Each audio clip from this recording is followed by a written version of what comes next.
a live show where you can ask the boss whatever you beep want. Stay tuned. We're going to do that right now.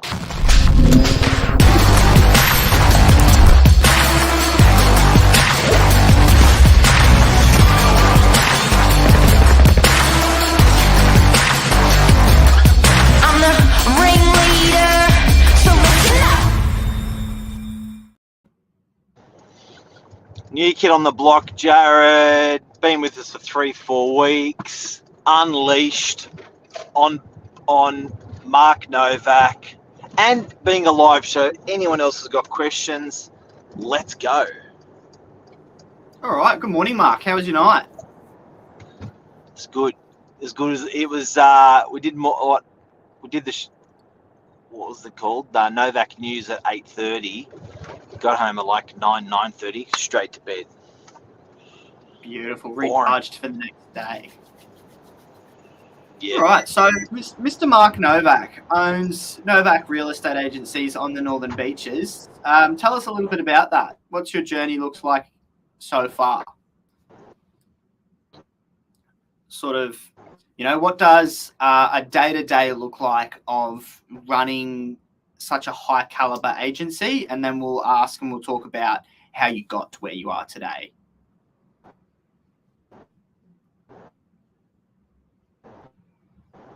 You there? You froze.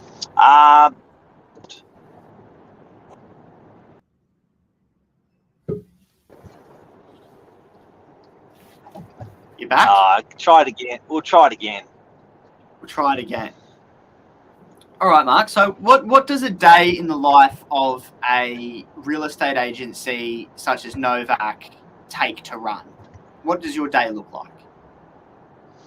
So wake up in the morning about 5:50. Alarm goes off at 5. I don't wake up. I think I snooze it about 7 times. And no joke. And then this morning went to the gym. Did back. Yeah, at the gym for an hour. Make coffees for Lise and me. Chit chat. And then 7:15 in the car. 7:30 in the car. And then do morning minutes. And then office by about 8:15. Beautiful. Do I need that much? Do we need that much? Do we need that much detail? Yeah, it's good to know what you do in your mornings. It's good to see you getting up early. So real estate, you started in real estate when you were 18, right? Yep.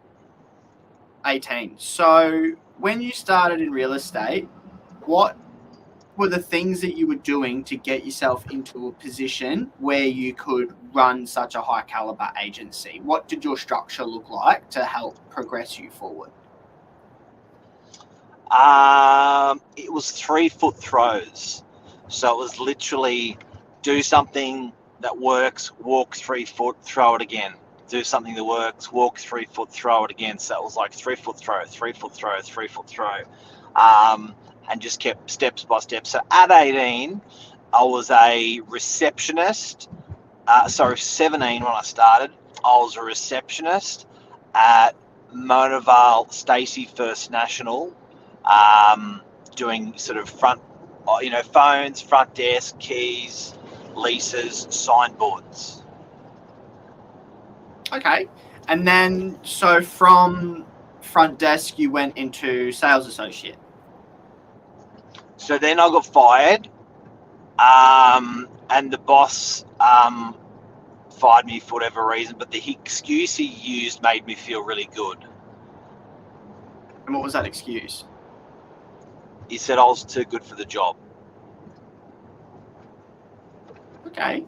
So fired from First National. I really held on to that. So fired from First National, too good at the job. So you decided, if I'm too good at the job, then I'm going to do something more involved in real estate. And then your next step was?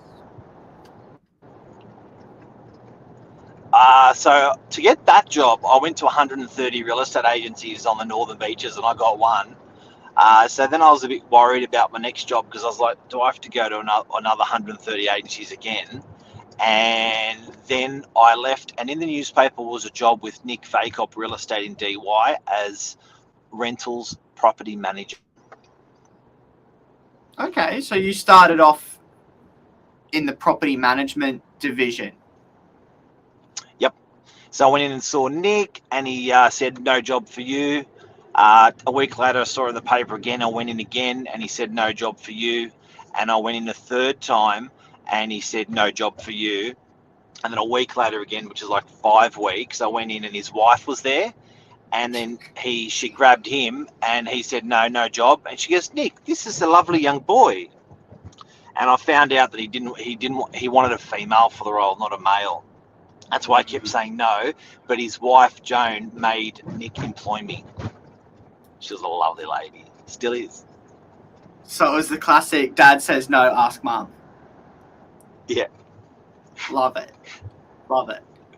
So then I guess, so you started off in property management, which then started your career in real estate. So then I guess, what did your process look like? Because I know that you won an award early days in sales, top salesman on the Northern Beaches. Is that correct? Yeah. So I was with Nick for about a year and a half doing rentals and sales with his son Andrew, and then he ended up teaching me sort of those good sort of sales processes. I went overseas. I couldn't get holidays, so I went from Nick. So I said, look, I'm going to leave. I'm going to go overseas. Came back, went to Harbord Real Estate with a guy called Brian and Matic, and had an absolute ball. Smashed it. Professionals group, 700 sales people in the country. Wow. So is that like a franchise industry, or is that like something you've got going on here at Novak? Was a franchise. It was. Okay. It was a franchise called the Professionals. So they had, I think, over 100 offices and about 700 reps, maybe 200 offices, and then at the age of like 19, well, I was number one in the country in dollar value and volume. Okay. So what did it look like for you to get there to dollar value and volume? What was your daily routine, or the routine that you tried to uphold to get those sorts of results? Early to bed, early to rise, work hard, and advertise. So what it looked like was it was 7 days a week. It was, I guess, very cliche, like working real hard, really long hours, just working my guts out and doing what worked. Okay. So I guess then, looking back from today, what do you think's changed now being the CEO of Novak? Nothing. Probably the fundamental change, I should say one thing, was I went from 7 days in the office to 6 days in the office, and then still working a little bit on Sundays, but from home. Okay. What do you think your biggest challenge is owning an office, managing an office? People, internal people or external? Internal staff. Okay. How do you manage those difficulties? I don't. I really try though. I think back for more. I think that it's almost like you can't change other people, but you can change yourself. And I think I've become a lot more resilient, a lot more accepting. People don't want what you want, and realizing that made me a better manager, because my expectations were so high, ruthless, crazy, and it didn't sort of suit everyone. So it was really learning about people, what they really want, and helping them achieve their outcomes, which was then the business achieving its outcomes. Okay, so it's a lot more about feeding ambition rather than leading from the back. Yeah, well, we had a sesh yesterday, so Jared and I, everyone had a bit of a deep and meaningful yesterday in the office, and that's probably a perfect example, Jared, of what, when we sat down and what we discussed yesterday. It was very personal, and it was sort of pathways to to the next sort of the months, weeks, and years ahead, however you take it. Yeah, for sure. 10, some people are happy being 6 out of 10. Okay. I like Lisa's comment. Yeah. I think on the back of Lisa's comment, it was beauty's in the eye of the beholder, and where Lisa may say, look, that's a 6 out of 10 for someone, in their world, it's a 10 out of 10. So finding like-minded people that have those goals like yourself in your business is just great, because you can dream together. Okay. What do you think, on that note and on the note of as a real estate agency owner, what drives you? What gets you going in the morning? What gets you hyped for the day? Bucket list. So I've got a bucket list for my kids. I've got a bucket list for my wife. I've got a bucket list for myself, and I cycle through stuff on that, achieve stuff on personal and business goals on that, and that, I love that. That's my purpose. That's my love. Did I answer the question? Yeah. You got to love what you do too, right? You got to enjoy real estate. It's long hours. You live in. Yeah. Look, I think you can find a beauty. I don't know, because I think you can find a beauty in everything, and look, I don't want to work. Like, I don't want to. Like, I want to just play with kids or grandkids and wife and travel, and we don't really, like, work's hard. It's like going to the gym. Like, that at the gym you're like, but afterwards the hours and throughout the day, like, I'm really glad I did that. So I think that with whatever I did, I really do think it's an enabler to the rest of your life, that hard work and grit you put in, and doing. I don't know. I reckon I could pull off, and maybe I'm biased because I've been an agent for 30 years, but I reckon you could put me in most places and I'd sort of have a go and love it. Okay. So work ethic over job role. It's your goals at the end of the day. It's what gets you going over what you're doing. Yeah, finding solutions, challenges.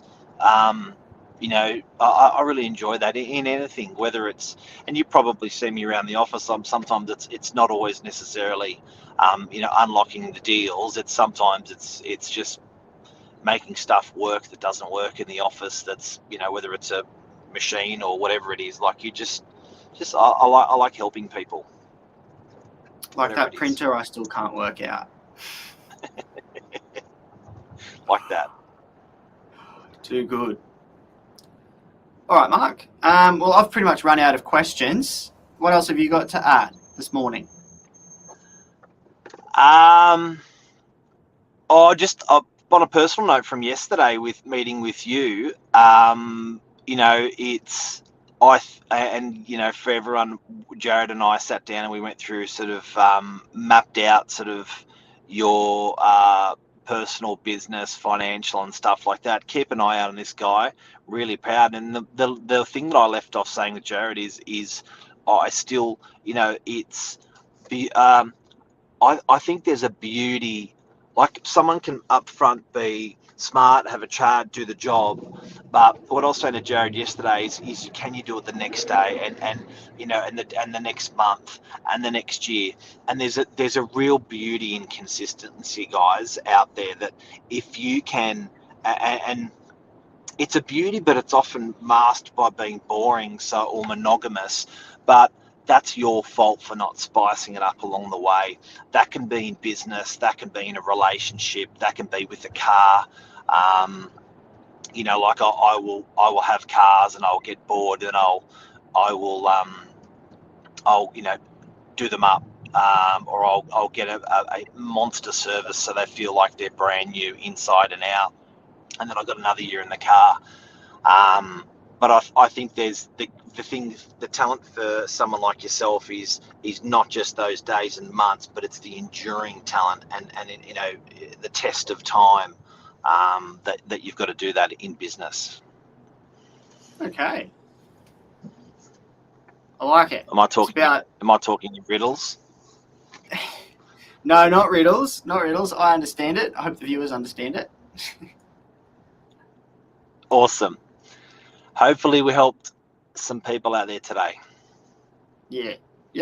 Hopefully some people got an understanding of where you came from and where you are now, and the sort of grit and work ethic that's involved in a successful agency, and what a little sneak peek into what real estate's like. Awesome. Jared, thank you. It must be really hard getting up in front of a camera live when you're new to a business, and well done, mate. Thank you. See you guys. Take care.